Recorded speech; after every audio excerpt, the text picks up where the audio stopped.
මේ වීඩියෝ එකෙන් සාකච්ඡා වෙන්නේ ඔයා ඉංග්‍රීසි කතා කරන්න ගියාම නිතර කරන ලොකු වැරදි පොදු වැරදි කීපයක් ගැන. ඒක නිසා අවධානය යොමු කරගෙන අවසන් වෙනකම බලන්න. අවසානයේදී මම ප්‍රශ්නයකුත් අහනවා සුපුරුදු පරිදිම. ඒක නිසා ඒකට සූදානම් වෙලා ඉන්න. ඉතින් වීඩියෝ එකට යමු.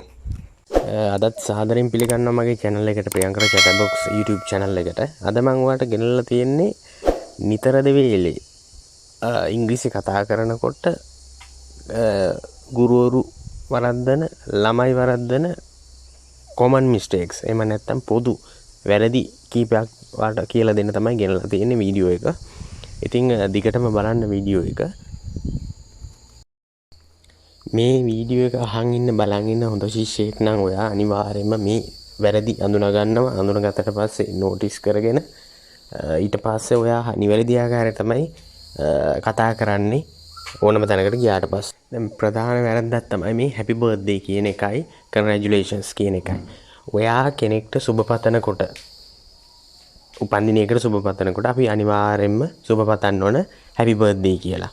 ඒත් සමහර අය ඔයා දැකලා තියෙනවද congratulations කියලා? සුබ පැතුම් කියලා සුබ පතනවා දැකලා තියෙනවද?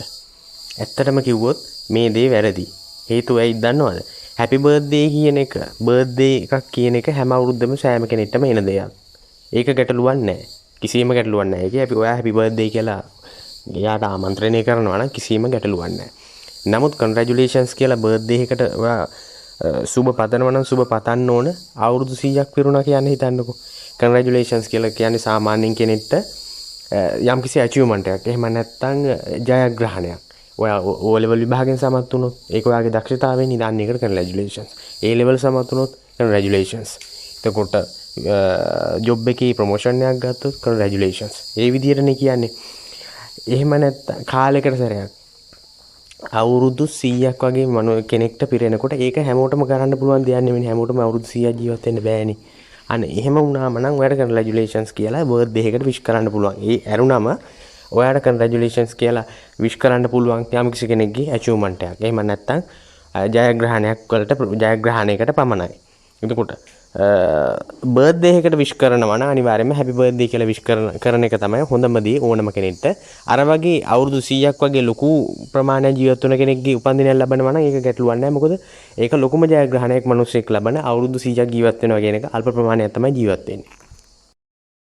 දැන් නිකමට කල්පනා කරලා බලන්නකෝ. දැන් ඔයාගේ යාළුවෙක් කතා කරනද ඔයා තනියම ගෙදරක ජීවත් වෙන්නේ. හොඳට මතක තියාගන්න. තනියම ගෙදරක ජීවත් වෙන වෙලාවට ඔයාගේ යාළුවෙක් කන ගහනවා මචං මේ යන්ද රෙස්ටුරන්ට් එකට යනවා කියලා කැමි ටිකක් කන්න. කැමි ටිකක් කාලා එන්න. කම්මැලි වගේ යන්න. ඊට පස්සේ ඔයා කියනවා බෑ අද කොහෙවත් යන්න බෑ මට මේ ගෙදර මම උයාගෙන කනවා කියලා කියනවනේ. හැබැයි කියන වෙලාවට ඔයා I want to cook myself tonight කියලා කියන්න නම් එපා. එහෙම කිව්වොත් ඉංග්‍රීසි දන්න කෙනෙක්ද හිටියොත් එම ඔයා පුදුම වෙලා බලාගෙන ඉඳී ඔයාගේ දිහා. හේතුව තමයි I want to cook myself කියලා කියන්නේ ඔයාම උයාගෙන කනවා කියන එක. ඒ කියන්නේ ඔයා මැරිලා මරලා ඔයා ඒ වගේ අදහස තමයි මෙතන දෙන්නේ. ඔයාලට තේරෙනවද මං කියන දේ? ඔයාවම මරලා ඔයාම උයාගෙන කනවා වගේ කතාවක් තමයි මෙතන තියෙන්නේ. ඒ වගේ වැරදි ඒකට ලොකු වැරද්දක් මේක. ගොඩක් අය කරන වැරද්දක් මේක. කවදාවත් මේ විදිහට කියන්න යන්න එපා. ඒ වෙනුවට ඔයාලට කියන්න පුළුවන් I am going to be cooking for myself tonight. මේකෙන් අදහස් වෙන්නේ මම ගෙදර ඉඳගෙන මොනවා හරි එළවලුවක් කෑමක් හදාගෙන කනවා කියන කතාව තමයි මේකෙන් අදහස් වෙන්නේ. I will cook for myself කියලා කියන්නත් පුළුවන්. ඒකේ අදහසත් අර විදියමයි. මම යම් දෙයක් මොනවා හරි එළවලු ටික මොනවා හරි හදාගෙන කැම ටිකක් උයාගෙන බත් කනවා කියන කතාව තමයි මේ කතාවේ තියෙන්නේ. I will cook dinner by myself. ඒකත් හරි. I will cook dinner by myself කියන්නේ ඒකත් මම ඩිනර් එක හදා ගන්නවා. මා විසින්ම ගෙදර තියෙන දේක් අරගෙන හොයලා බලලා එළවලු ටිකක් කපාගෙන මම ඩිනර් එක හදා ගන්නවා කියන කතාව තමයි එතනත් අදහස් කරන්නේ. ආයි ලොකු වැරද්දක් තමයි පික් කියන එකයි පිකප් කියන එකයි. පික් කියන එක කියන්නේ යම් කිසි දෙයක් තෝරගන්නවා කියන එක. ඔයා හිතන්නකෝ කම්පියුටර්ස් තියෙනවා කියලා. Dell එකක් තියෙනවා, Samsung තියෙනවා, Lenovo තියෙනවා. ඔයා කෙනකින් අහනවා මේ තුනෙන් මම මොකක්ද තෝරගන්න ඕන බ්‍රෑන්ඩ් එක. අන්න ඒ විලාට ඔයාලට තෝරගන්න පුළුවන් පික් කියන වචනේ යොදලා ඒ වාක්‍යය හදන්න පුළුවන්. හරිද? එහෙම නැතුව දැන් ඔයා පිකප් කියලා ඉදන්ට යොදාගත්තොත් වැරදි. හේතුව ඇයි දන්නවද? පිකප් කියන එකේ තේරුම තමයි අහුල ගන්නවා. එහෙම නැත්නම් ගන්නවා, අතට ගන්නවා කියන එක. පිකප් ගන්නවා කියන එක. පික් කියන්නේ තෝරගන්නවා, පිකප් කියලා කියන්නේ ගන්නවා. pick up that pen කියලා කිව්වොත් එම් අර පෑන ගන්න කියලා ඒක ගන්න කියලා කියන්නේ pick කියන්නේ තෝර ගන්නවා pick up කියන්නේ අහුල ගන්නවා කියන එක තේරුම. මේ දෙක වරද්දා ගන්න එපා, වටලා ගන්න එපා. ආය අනිත් වැරද්ද තමයි for since කියන මේ වචන දෙක යොදා ගන්න ආකාර දෙක වෙනස් වෙනවා. for කියන්නේත් ඉඳලා since කියන්නේත් ඉඳලා.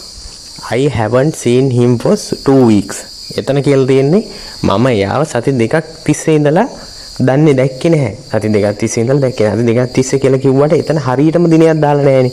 මේ දවසේ ඉඳලා දැක්කේ නැහැ.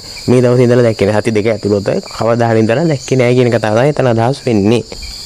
දැන් මෙතන කියවෙන්නේ I haven't seen him since my birthday. ඔයාලට තේරෙනව නේද මෙතන?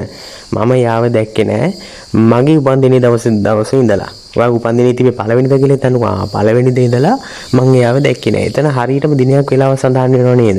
උතනදී කියන්න පුළුවන් in 1990 ඉඳලා මම යාව දැක්කේ නැහැ. මම ගිය මාසේ මුල ඉඳලා ගිය මාසේ පළවෙනිදා ඉඳලා මම යාව දැක්කේ නැහැ. අන්න තේරෙනව නේද? එතනදී හරියටම දිනයක් වෙලාවක් සඳහන් වෙනවා. නමුත් for යොදන වෙලාවට කිසිම දිනයක් වෙලාවක් නිශ්චිත වෙලාවක් සඳහන් වෙන්නේ නැහැ. ඒකත් හොඳට මතක තියාගන්න. දැන් මෙතන බලන්නකෝ. loan කියන්නේ ණයට දෙනවා. හරිද? borrow කියන්නේ ණයට ඉල්ල ගන්නවා. මෙතන ඔයා දැන් හිතන්න මම ඔයාගෙන් ඉල්ලනවා ඔයාගේ පෑන ඉල්ලනවා මගේ වැඩේ කරගෙන නැවත ආයෙ වාට දෙන්න. borrow කියලා කියන්නේ ඒක තමයි. ඒක ගන්නේ ණයට. ගන්නවා කියලා කියන්නේ ආයෙත් නැවත දෙන්න බලාගෙන. ඒ කියන්නේ සදහටම ඔයා ළඟ තියාගන්න නෙමෙයි. borrow can I borrow your pen කියලා මම ඔයාගෙන් අහනවා. එතකොට ඔයා කියන්න ඕන yes I loan my pen to you. ඒ කියන්නේ මම ඔයාට දෙන්නම් මගේ පෑන. හැබැයි ආයෙත් ගන්න බලාපොරොත්තු වෙන කියන එක තමයි දෙකේම අදහස් තියෙන්නේ. හොඳට මතක තියාගන්න. borrow කියලා කියන්නේ යම් කිසි දෙයක් දෙන්න බලාගෙන ආයෙත් ගන්න එක. යම් කිසි දෙයක් දෙන්න බලාගෙන ගන්න එක තමයි මම ණයට ගන්න එක තමයි borrow කියලා කියන්නේ. loan කියලා කියන්නේ ණයට දෙන එක. ඒ කියන්නේ නැවත පියව ගන්න බලාගෙන. ඔයාගෙන් පෑන ඉල්ල ගන්නවා. මම ඔයාට පෑන දෙනවා. loan කියන්නේ දෙනවා.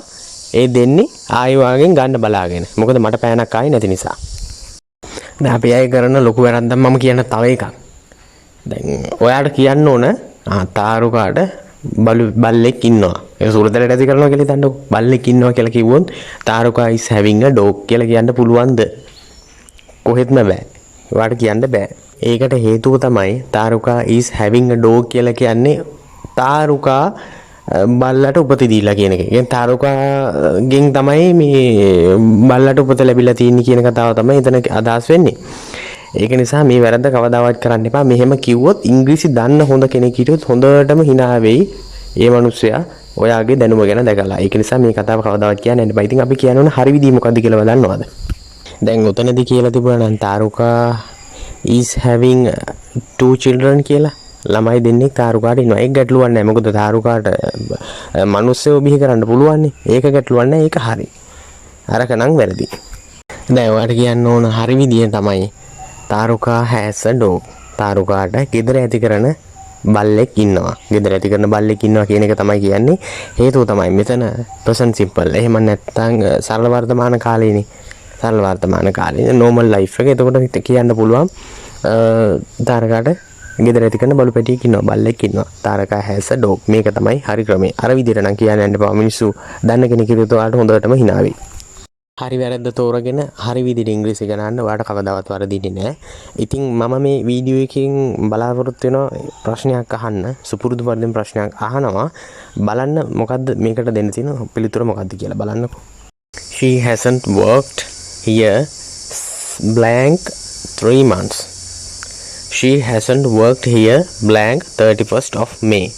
ඔය දෙකෙන් since එන්නේ මොකටද? for එන්නේ මොකටද කියලා ඔයා කමෙන්ට් බොක්ස් එකේ සඳහන් කරන්න. ඒ වගේ මේ වීඩියෝ එක අවසන් වෙනවා. ඔයාලට බොහොම ස්තුතියි.